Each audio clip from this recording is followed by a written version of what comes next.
Passado, já estamos todos aqui. Vamos iniciar.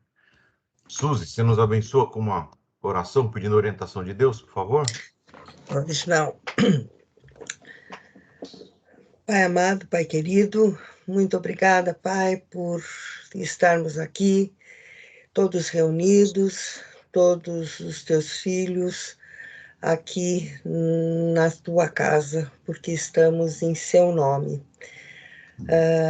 Nos abençoa, faça com que nossos corações estejam todos voltados a ti, para que tudo que venhamos a falar, ouvir, a sentir, estejam unicamente para glorificar o teu nome. Assim pedimos, em nome do teu Filho Jesus. Amém, Pai. Amém. Amém. Muito bem.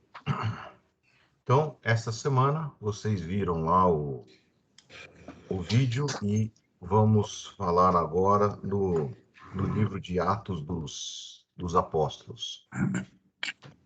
E o livro de Atos dos Apóstolos, conforme estudamos durante a semana, é um livro que conta parte da história da igreja, parte um pouco de Pedro e bastante a respeito de Paulo. E ele começa ali no livro relatando ali a ascensão de Jesus, dizendo que sereis minhas testemunhas em Jerusalém, depois em Samaria, e até os confins da terra, mostrando que é um chamado para todos, e parte do livro, 2 terços, relatando aí a história de o que Paulo fez, né? Então, Paulo, assim como nós, somos um agente. E conta de forma muito interessante aí a história da igreja. E como nós estamos sujeitos à ação do Espírito Santo. A gente viu a autoria do livro, Lucas. Lucas, como médico, a gente já viu que o próprio livro que ele escreveu, relatando todos esses detalhes, mostra o preciosismo dele relatar os fatos como eles aconteceram. Ele introduz alguns conceitos, o livro de Atos introduz alguns conceitos de igreja que temos até hoje. Começando lá em Atos 2, nós já vamos ler esse trechinho de Atos 2, da igreja. Depois fala a respeito também de Estevão, de Felipe, de 2 diáconos, que é um termo que a gente conhece bastante na igreja de hoje, aquele que serve. O servir, que dá uma ênfase da igreja para a questão da função social. Mas talvez o mais interessante do livro de Atos seja a figura de Paulo, que era um perseguidor de judeus, na morte de Estevão, o apedrejamento de Estevão. O texto bíblico relata que Paulo estava lá segurando as capas de todo mundo, ou seja, apoiando como perseguidor, e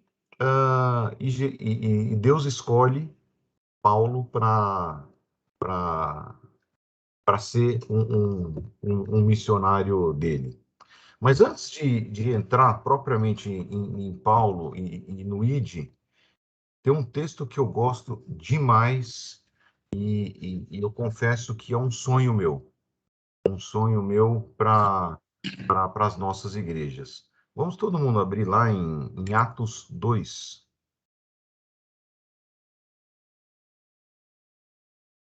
Atos 2, 42.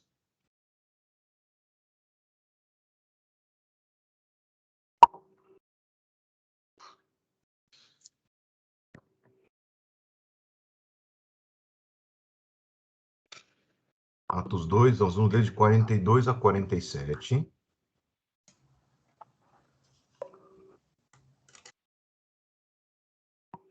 E para que todo mundo lê um pedacinho, cada um lê um versículo. Então, vou começar aqui, quem está aqui no topo, aqui no canto da minha tela, vamos começar pela Lavínia, depois o Weber, Suzy, Jéssica, Rosana, Rosiméria, Bianca, e todo mundo lendo aí. Vamos lá, Atos 2, 42, até o 47. Pode começar. E todos continuavam firmes seguindo os ensinamentos dos apóstolos, vivendo um amor cristão, partindo pão, juntos e fazendo orações. Todos estavam cheios de temor, e muitas maravilhas e sinais eram feitos pelos apóstolos. Sou eu? Não sei. Todos os que criam estavam unidos e tinham tudo em comum. 45. Vendendo suas propriedades e bens, distribuíam a cada um conforme a sua necessidade.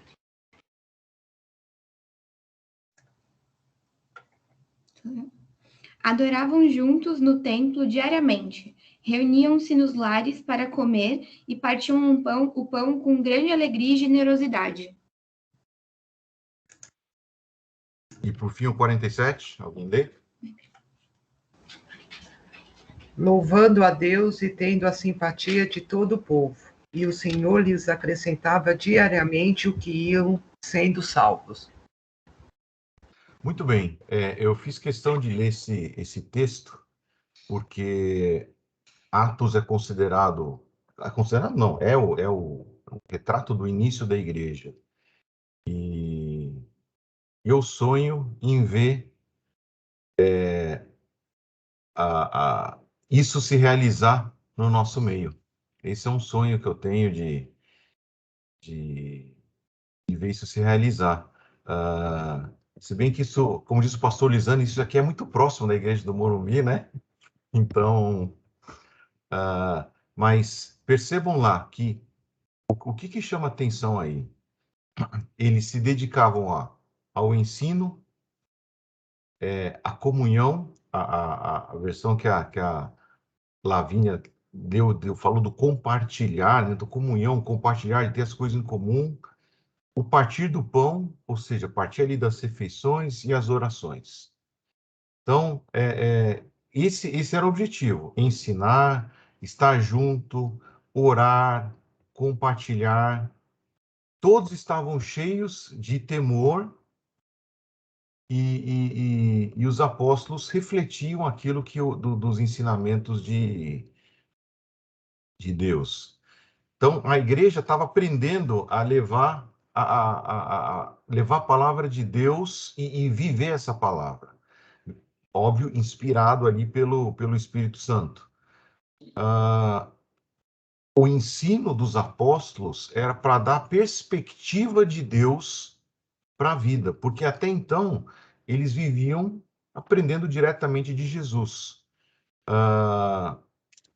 Então, o ensino deles era para dar essa perspectiva de Jesus, de forma que eles pudessem viver, obedecer e experimentar o crescimento e fazer a diferença onde eles caminhavam. E é isso que vai ser importante para o que a gente vai discutir na aula de hoje, que é o ID.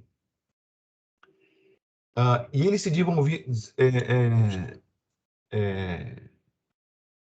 investiam tempo na comunhão, nesse compartilhar, tendo como base comum aquilo que era de todos.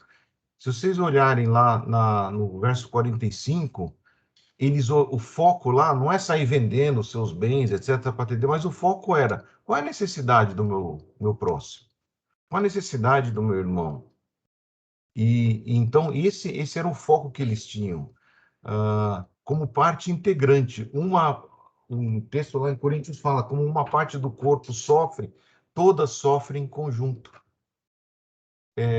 E vocês já pararam para pensar que hoje a gente está tão insensível com a necessidade do outro, com a dor do outro. Parece que ficou um negócio tão comum, mas a igreja é isso, é sentir a dor do outro, orar com quem tem necessidade, chorar com os que choram, se alegrar com os que são alegres.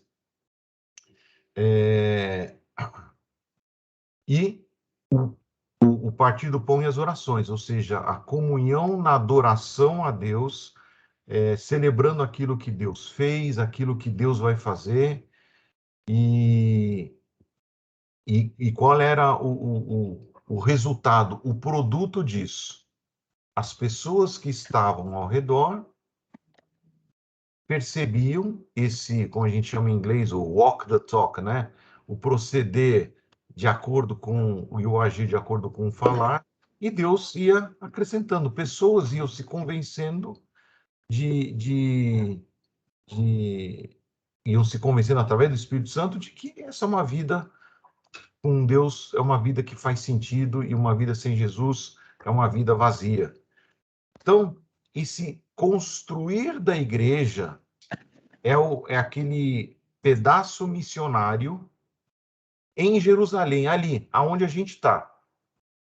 Então, se a gente não consegue ter a comunhão, se a gente não consegue partir o pão, as orações, ter o ensino junto, como que a gente vai conseguir contaminar, no bom sentido, né, com a palavra de Deus e com as coisas de Deus, aqueles que estão à nossa volta? Então, esse é um grande sonho que eu tenho, de ver a igreja, o reflexo de Atos 2 aí na igreja moderna. Esse é o nosso parâmetro de igreja. E aqui retratou o que é um pequeno grupo, um PG. Nós podemos considerar o nosso pequeno, esse nosso grupo aqui de 10, 15 pessoas, nós somos um PG. Nós estamos ensinando, nós estamos falando comunhão, compartilhando.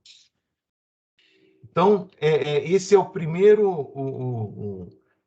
papel dos missionários, se capacitarem, fortalecendo uns aos outros, ensinando a base e a palavra. Tanto é que a primeira coisa que ele cita, dedicavam-se ao ensino.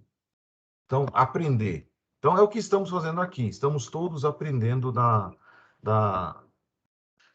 palavra de Deus. Então, eu gosto de citar esse texto porque nos ajuda a focar qual é a nossa missão como crentes. E eu gosto de dizer que tem muito crente que é o crente agente secreto. Só ele e Deus sabe que ele é crente. Então, o proceder dele é tão escondido que ninguém percebe que ele é crente. Então, e não, a gente tem que proclamar em Jerusalém, Samaria, ou seja, aqui na nossa casa, no nosso bairro, e partir adiante. E Deus escolhe o improvável. Por isso que Deus escolheu a gente. Porque a gente é um improvável, a gente mal sabe falar em público, a gente mal sabe conversar, a gente mal sabe orar. A própria palavra de Deus fala que a gente não sabe orar como deve, o Espírito Santo que intercede por nós. Mas Deus escolhe o improvável, um perseguidor de judeus, a conversão de Saulo, que virou Paulo em Atos 9, quando ele chega lá levam ele para Damasco, o pessoal fica com medo. E Deus manda Ananias, vai lá, põe a mão nele, que ele vai voltar a ver, mas Senhor, eu vou lá, assim que ele abrir o olho, a primeira coisa que ele vai fazer é me decapitar, que é o que ele faz. Mas obediente foi lá e Saulo começou o ministério dele. E aí nós terminamos a aula passada, a aula durante a semana, com uma frase: o ide de Jesus não é um chamado, é uma ordem. Vamos ler essa ordem? Todo mundo sabe que essa ordem de Jesus está lá em Mateus 28.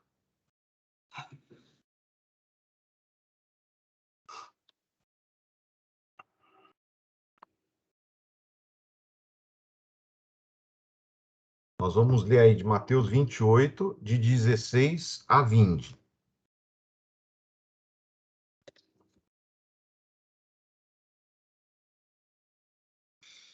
Vamos ver aí quem não leu ainda, a Elad, a Giovana, a Bianca, Marilda. Vamos ler. Mateus 28, de 16 a 20. Então, desde que não leram, podem ler, ou também está aberto para quem quiser. Vamos lá, Elad, começa com você. Mateus 28, 16. Os 11 discípulos foram para a Galiléia, para o monte que Jesus lhes indicara. Quando viram, o adoraram, mas alguns duvidaram. Jesus se aproximou deles e disse: Toda a autoridade no céu e na terra me foi dada. Portanto, vão e façam discípulos de todas as nações, batizando-os em nome do Pai, do Filho e do Espírito Santo.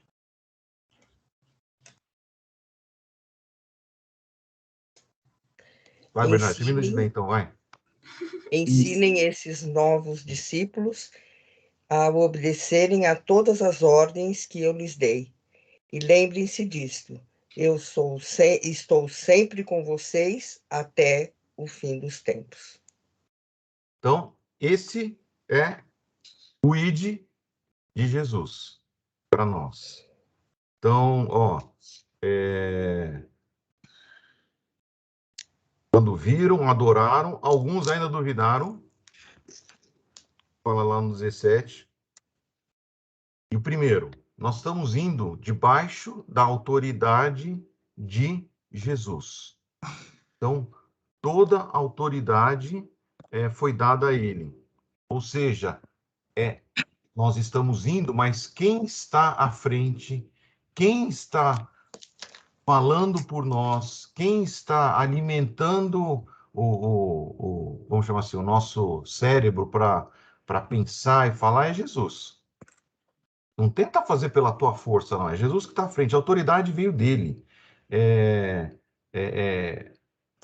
ele que faz a amarração, que faz o elo com Deus.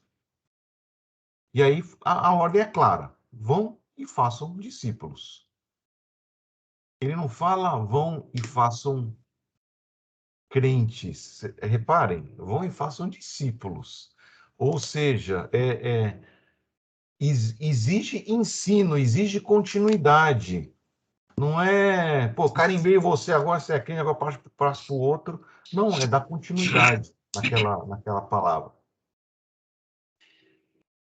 E ensinando-os a obedecer.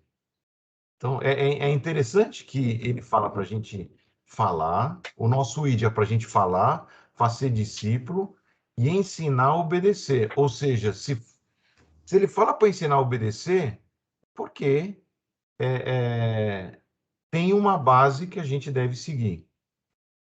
Agora, o que dá o maior conforto para a gente é a frase final que a Suzy leu. E eu estarei sempre com vocês. A gente nunca vai estar sozinho. Então, feito todo esse preâmbulo, essa introdução, deu tempo aí para vocês pensarem na pergunta aí durante a semana: como você tem cumprido o ID de Jesus? Você é um James Bond do Evangelho, ou seja, só Deus sabe, e quando muito o M5, né, que é o centro do serviço secreto, né, que é o pastor, etc. Todo mundo sabe ali que você é, ou como que você tem cumprido o ID de Jesus? E eu queria escutar um pouquinho de cada um de vocês.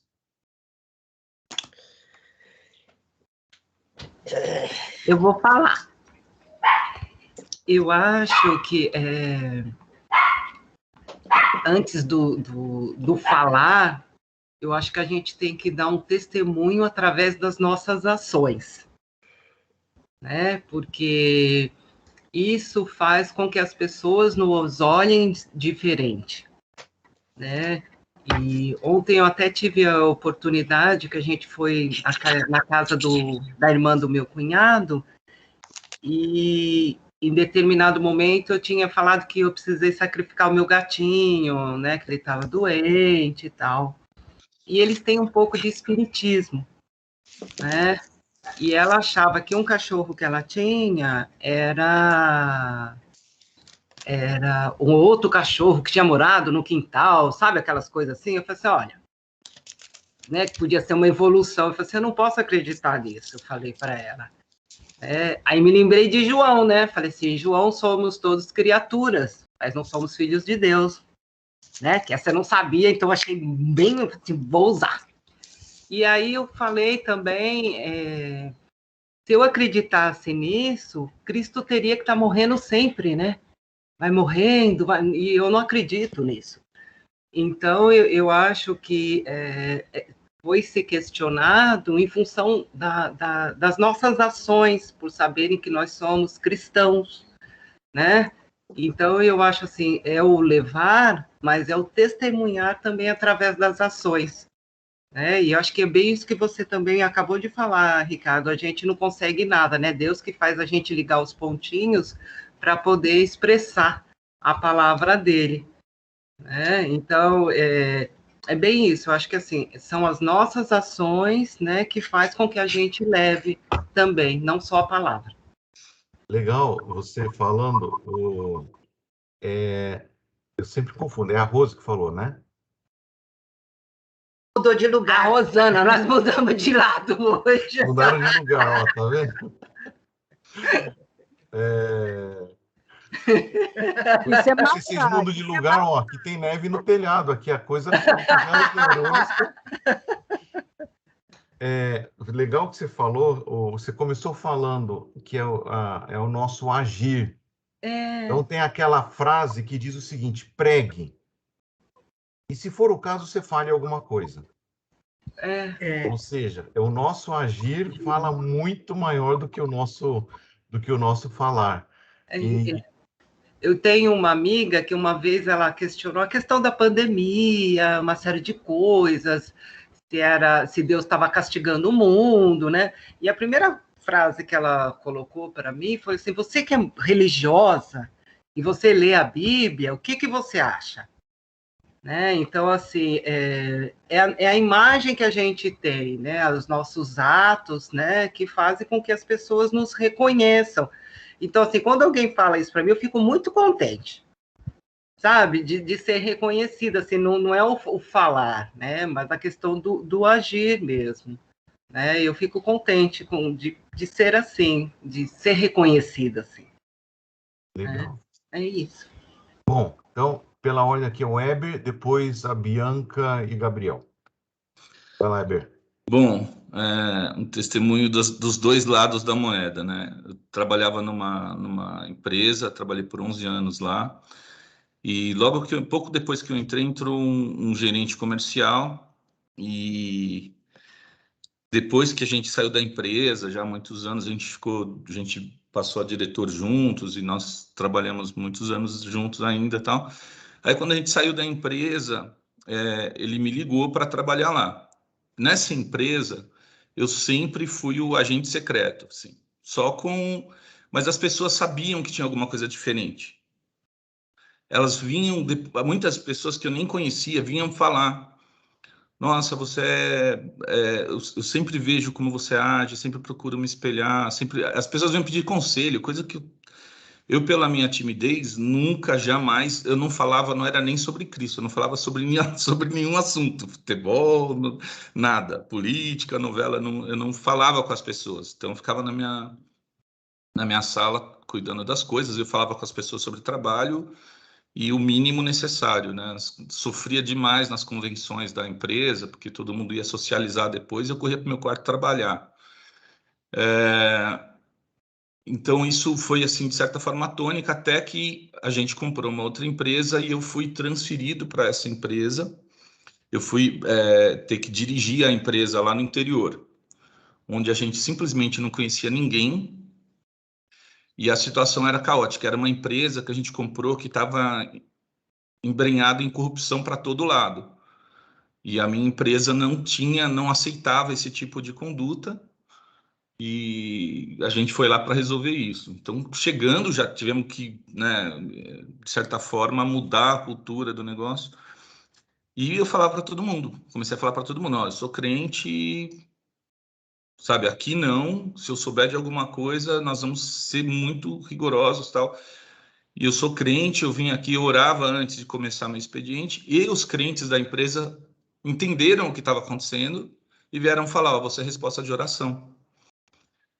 E isso me deu uma chacoalhada. Bom, aí você fala, não, então você não é o agente secreto. Não, nesse período eu não era agente secreto. Mas depois que a gente saiu, eu fui trabalhar na empresa desse diretor, que foi diretor comigo nessa multinacional.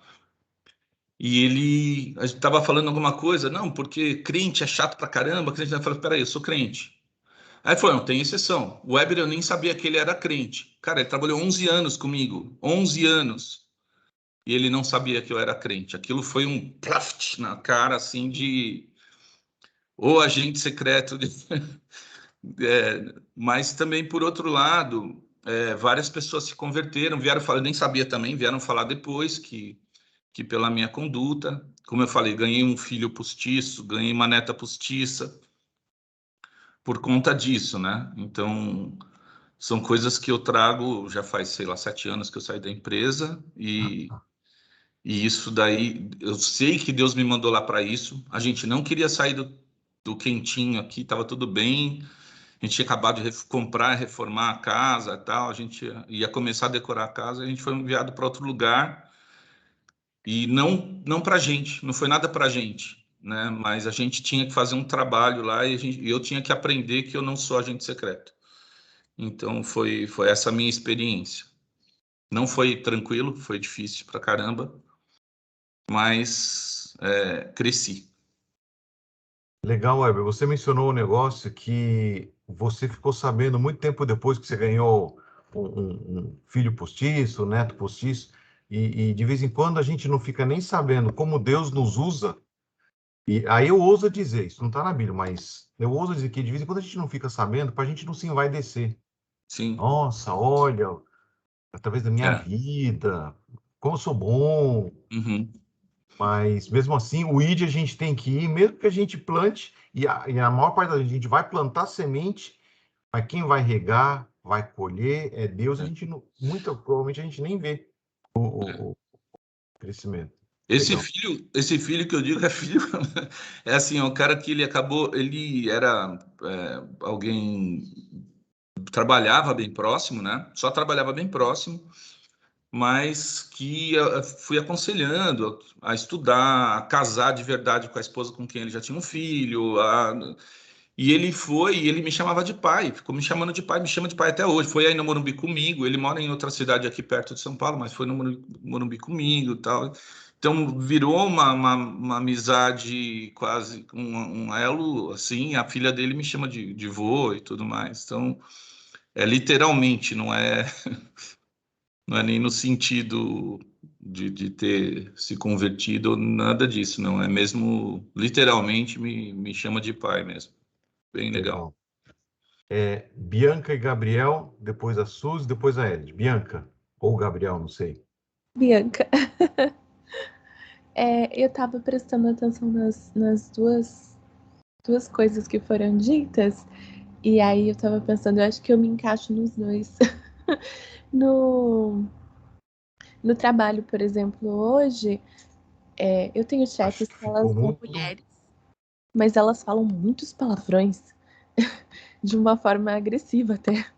E aí eu sempre fiquei assim, calada, né? Aí um dia me perguntaram se era alguma coisa em especial, tal. Aí ela perguntou: Bia, você tem religião? Aí eu respondi, porque eu vou ser honesta, eu nunca declaro, né? Se a pessoa perguntar, eu respondo. Aí elas começaram um trabalho de a gente tem que diminuir esses palavrões, estamos constrangendo a pessoa. Aí elas ficam tentando. Elas falam, a gente tá tentando, viu? Agora a gente fala direitinho. Vai falar mais assim com você e tal. Essa é uma resposta positiva para um comportamento. Mas, em compensação, como eu sou estudante de doutorado, né? E aí, como um tempo aí na academia, ser crente agente secreto virou uma especialidade da minha parte, não vou mentir. Por conta do fato, ó, desde a graduação eu me lembro das pessoas estavam falando alguma coisa com o professor, todo mundo riu e eu não entendi o que as pessoas estavam falando. Aí alguém virou pro professor e falou assim: ah, não esquenta, porque a Bia é crente. Ele me mediu de cima a baixo e olhou na minha cara e falou assim: oh, eu pensei que você fosse inteligente. Aí eu já entendi, acho que naquele momento, como funcionava a academia, assim, a universidade. E aí hoje, em tempos em que os assuntos são gênero e o assunto é liberdade sexual de todos os tipos e tal, em geral eu assisto as opiniões das pessoas e o que elas têm a dizer em silêncio, porque eu sei que no momento em que eu sou perguntada, eu vou responder como deveria responder. E automaticamente eu viro o alvo dos julgamentos. Em todas as aulas vão vir sempre comentários e sempre vai ser todo mundo em consciência em alguns assuntos e flechadas na minha pessoa calada sobre questões do momento, essas principalmente questões que envolvem. Eu assisti uma aula que a obrigação era fazer avaliações de vídeos de performances de drag queens e compará-los com um vídeo de um pastor no YouTube. Confesso que uma parte de mim só pensou assim: meu Deus, eu só quero fugir. Eu não queria estar aqui. E é lógico que as respostas estavam ali me esperando. Tipo, me pareceu até provocativo por ser a única aluna na sala. E as respostas foram como eles esperavam que seriam, né? Porque eu não tenho como me posicionar diferente numa situação como essa. E automaticamente eu viro o alvo. Eu me sinto aquele dardo, sabe? Aquele alvo que fica atrás da sua porta e as pessoas vão tirando. Então eu confesso que eu sempre opto em nunca declarar, a não ser que me seja perguntado. Quando é perguntado, eu respondo, porque, né, não vou mentir. Também não vou negar o lugar onde eu me encontro. Mas declarar para mim no campo da universidade é muito difícil. É realmente estabelecer um alvo num ambiente.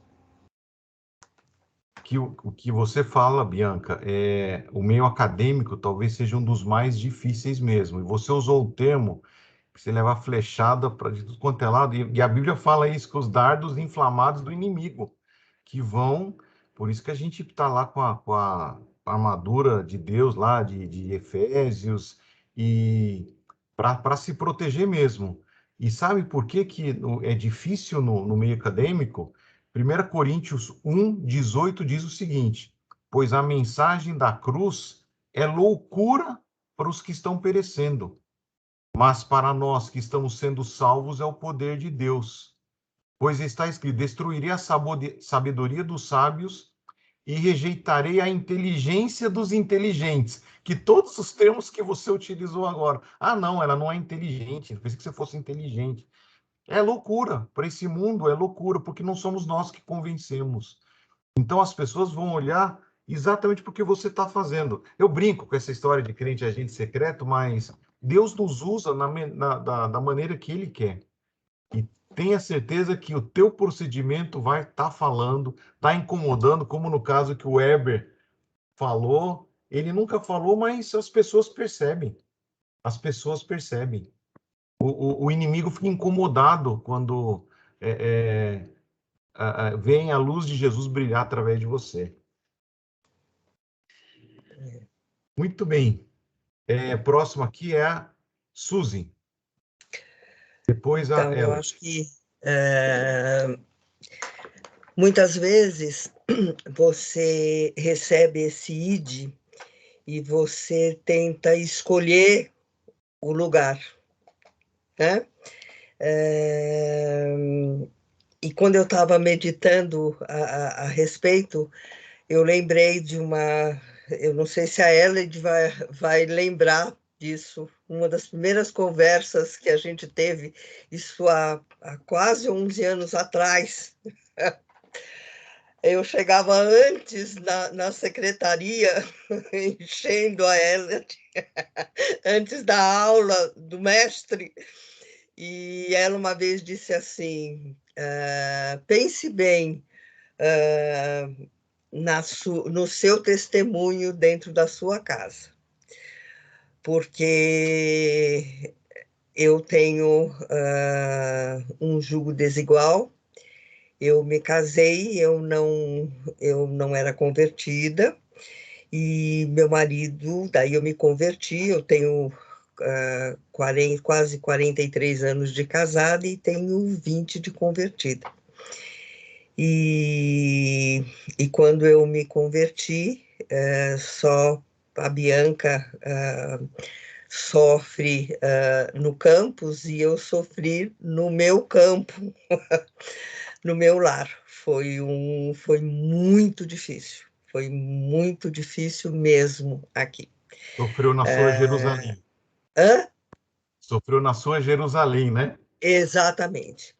E aí eu não entendia que o meu id era aqui. Eu queria ir, porque aqui era muito difícil. E eu queria sair para ir lá para fora. E eu demorei muito tempo para entender isso. Então, eu não conseguia, puxa, eu faço disciplina. E olha, eu sofri muito tempo. Eu faço discipulado, 3 anos, eu estudo, eu quero ir para. Eu não posso ser missionária, mas eu quero ir a campo, eu quero. E as portas nunca se abriram e eu não consigo ir, não é? Até que eu entendi que o lugar mais difícil onde eu tinha que testemunhar era aqui, e é o lugar mais difícil onde a palavra tem que ser levada, o meu testemunho. Então, é muito difícil, porque fácil é estar num ambiente onde, né, você... O difícil é o dia a dia. Então, eu digo assim, antes de começar Atos, tem uma parte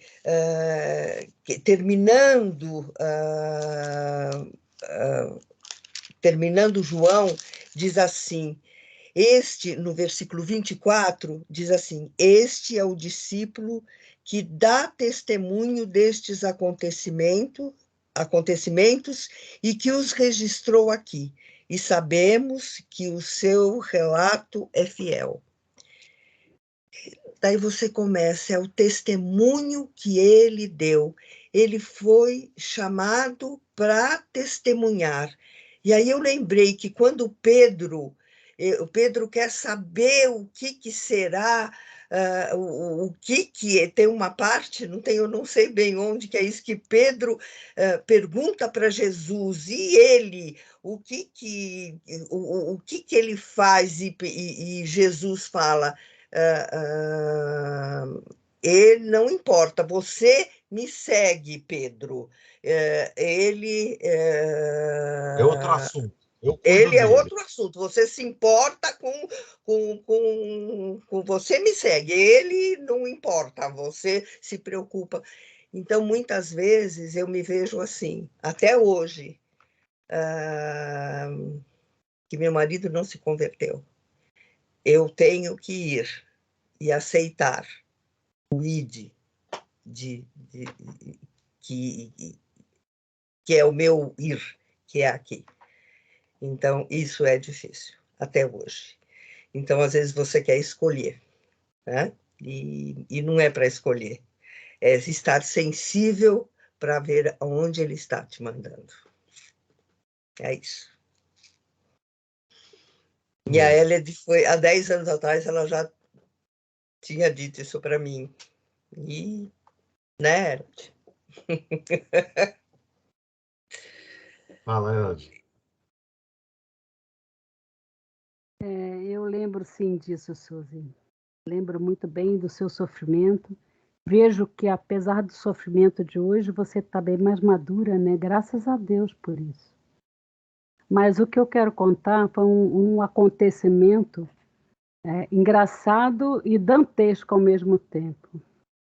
Um domingo, eu saí do culto porque alguém estava passando mal, alguma coisa, e aí eu vi que já tinha sido atendido, e eu estava voltando, aí veio uma irmã, e ela se jogou aos meus pés, assim, se ajoelhou, se jogou nos meus pés e disse: minha mestra. Aí eu fiquei, né, o que que eu faço agora, né? Eu levanto daí agora e nunca mais faça isso. Aí ela levantou, olhou para mim: desculpa, mestra. Aí eu disse: sou mestra, então você vai me obedecer. Nunca mais faça isso, nem nos meus pés, nem nos pés de ninguém. Aí ela ficou olhando assim, e depois ela passou por mim, riu, me abraçou e disse: que besteira que eu fiz, né? Todos nós fazemos besteira, né? Deus nos dá licença para fazermos besteira, graças a Deus por isso. Então foi engraçado e dantesco ao mesmo tempo. Vocês repararam o que tem em comum nos testemunhos que a gente ouviu aí, ali da Rosana, do Heber, da Bianca, da Suzy? Vocês separaram o que tem em comum esses testemunhos? Até o da Elad. São situações, todas elas, que não são fáceis. Nenhuma delas. É um id que a gente, se a gente, com a sã consciência, olhar, fala, a gente não consegue. A gente não consegue nem dentro de casa. Quanto mais aonde a gente trabalha, aonde a gente estuda. E se a gente não deixar Deus agir através de nós, se a gente tentar pelo nosso esforço, e aí eu volto para o começo lá de Atos que a gente leu, que era mantendo no ensino, no compartilhar, no partir do pão e nas orações. Se não tiver isso antes, o ID a gente tenta ir pela nossa força. Ah, não, hoje nós vamos...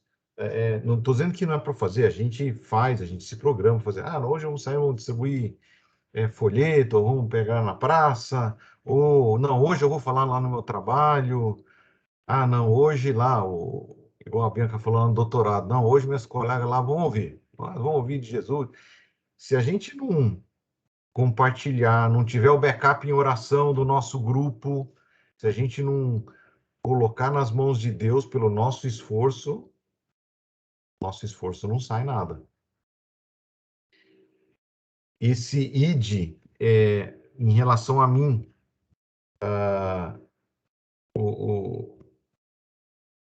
também sempre fui igual o Weber, uma pessoa de fala pouca.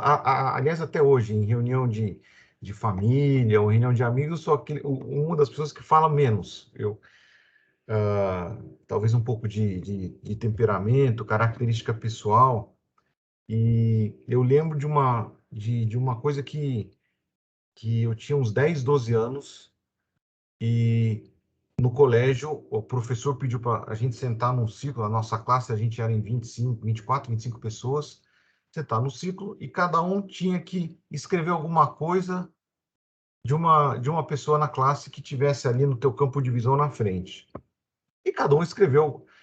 E um cara que escreveu de mim era um contato de classe, não era aquele meu melhor amigo, e ele escreveu assim: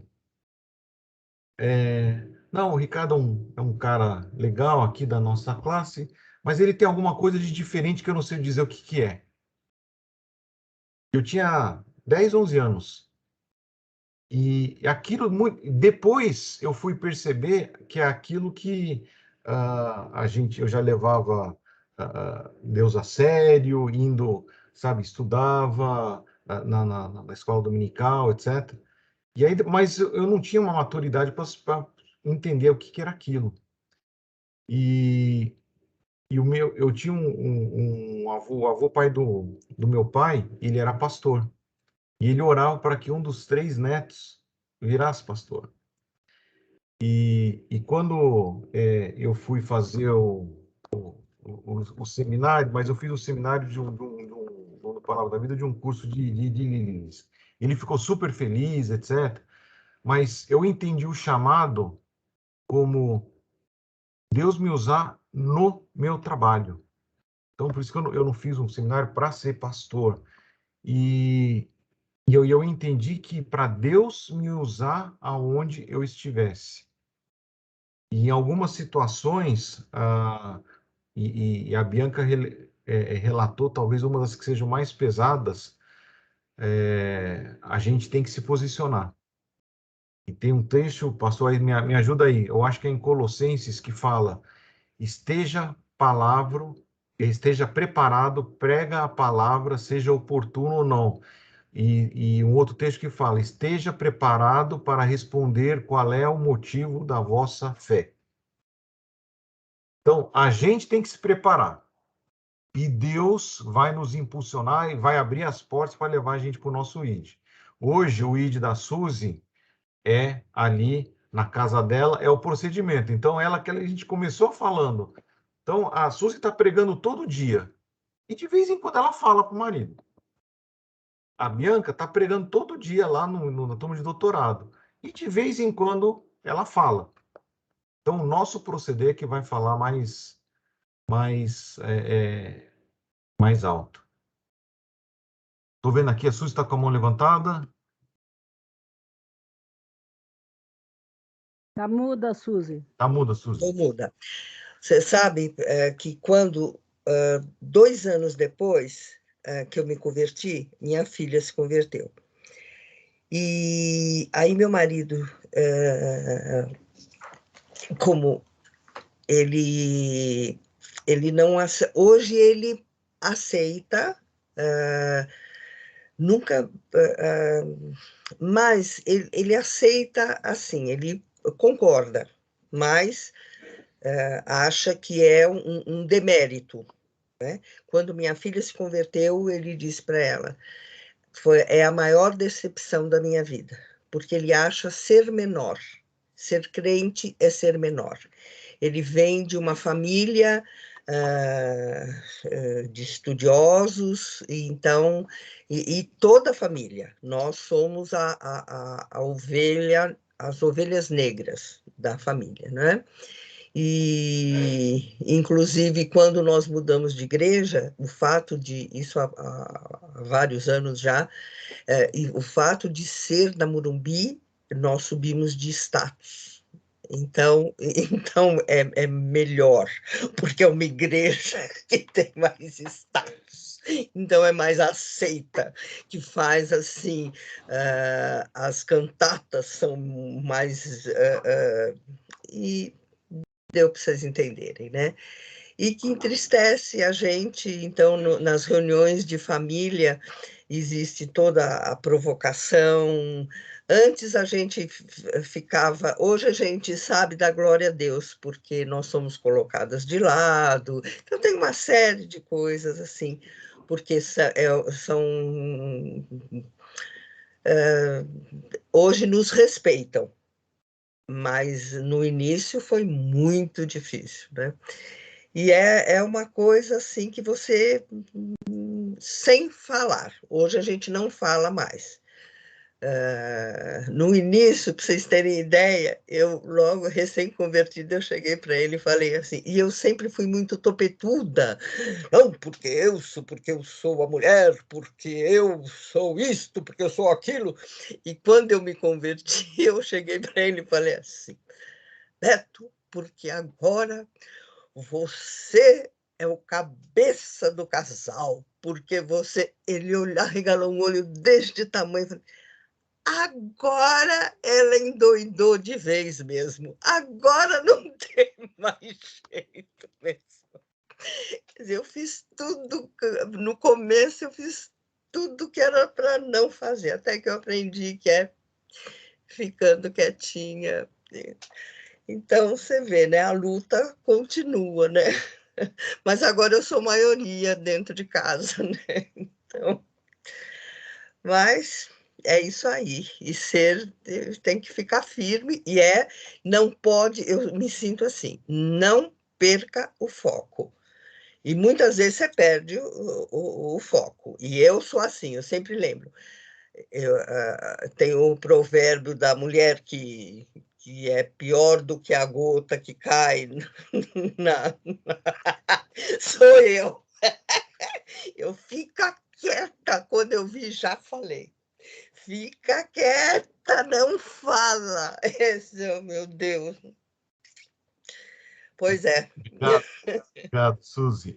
A Erid lembrou aqui no chat o versículo que eu mencionei, e eu acho que vale a pena a gente abrir lá para ler 1 Pedro 3, 15 e 16. Aí a gente passa a palavra para o mestre. 1 Pedro 3, 15 e 16. Deve ser uma inspiração para a gente aqui. Vou ler. Antes, santifiquem Cristo como Senhor em seu coração. Ou seja, Deus tem que ser o Senhor da nossa vida primeiro. Estejam sempre preparados para responder a qualquer pessoa que lhes pedir a razão da esperança que há em vocês. Preparados indica, precisamos estudar a palavra para saber, para responder. Contudo, façam isso com mansidão e respeito, conservando boa consciência, de forma que os que falam maldosamente contra o bom procedimento de vocês, porque estão em Cristo, fiquem envergonhados de suas calúnias. Acho que resume bem o que a gente falou. Obrigado, Elad, por trazer esse versículo para a gente. Mestre, tua vez. A minha palavra era muito mais em relação à Bianca. Eu compartilho muito me solidarizo muito com esse tipo de perseguição na academia, porque eu estou no momento assim, de academia. E eu digo para você, Bianca, eu não sei qual é o curso, qual é a tua área de doutorado, mas dentro da psicologia, a gente tem um preconceito às avessas. É muito comum meus professores serem assim, extremamente espiritualizados. Eles acreditam em tarô, em cristais, em pirâmide, em sinos tibetanos, em florais de bar com ou sem cavalo, não importa, depende da sua escola e por aí vai. Qualquer que seja, parece assim, tocou um sino lá não sei onde, já tem 2 professores meus levantando a mão, dizendo que acreditam, que acho muito bacana. E a coisa é o contrário, porque quando você chega e fala assim, gente, essa tolerância extrema, ela provoca amebas, né? Porque você fica morfo. Você não tem uma forma própria, você acaba virando qualquer coisa. A minha perseguição é exatamente a inversa que a Bianca sofre. Ela sofre porque ela é discriminada porque ela crê. Eu sou discriminado porque eu creio em uma coisa só, ou seja, porque eu creio pouco. Na opinião deles, eu devia ser muito mais aberto a isso que eles chamam de espiritualidade. E é uma coisa meio estranha, meio doida, e dar testemunho no ambiente, não importa se seja no ambiente de restrição ou no ambiente assim, de permissão excessiva, é igualmente complicado. Tá? Então, assim, cuidado com a grama do vizinho. Às vezes a gente deseja muito estar no curso de humanas, que a gente acha que vai ser mais aceito, mas a experiência não foi tão legal assim, não. E dar testemunho lá e ser firme também é muito complicado. Porque a gente está num ambiente onde o pessoal tolera, por exemplo, tomar droga, parece uma coisa que você fala assim, não, mas de jeito nenhum. E aí, quando um aluno levantou com um projeto de montar uma cabana numa rave, para que as pessoas pudessem tomar droga num ambiente saudável, isso foi aplaudido pelos meus professores, eu falei, não, isso não pode. Aí eu fui chamado de intolerante. Então, assim, tem vários extremos, tem várias complicações. O importante é a armadura da fé, o capacete da salvação, a gente saber que a gente está, é através da palavra que a gente consegue se defender e se fortalecer. E, de novo, gente, estudar, ler a palavra é como a gente se fortifica. Não adianta, sabe, a gente pode dar técnica, pode dar dica, você pode assistir milhões de vídeos no YouTube, nenhum deles vai substituir uma experiência pessoal com Cristo. Lembra do que a gente falou na semana passada, quando Maria reconheceu Jesus? Quando ela ouviu o quê? O nome dela. Nome. Você já ouviu o seu nome falado por Jesus? Ele já chegou no seu ouvido e te sussurrou o nome dele. Então busca essa experiência.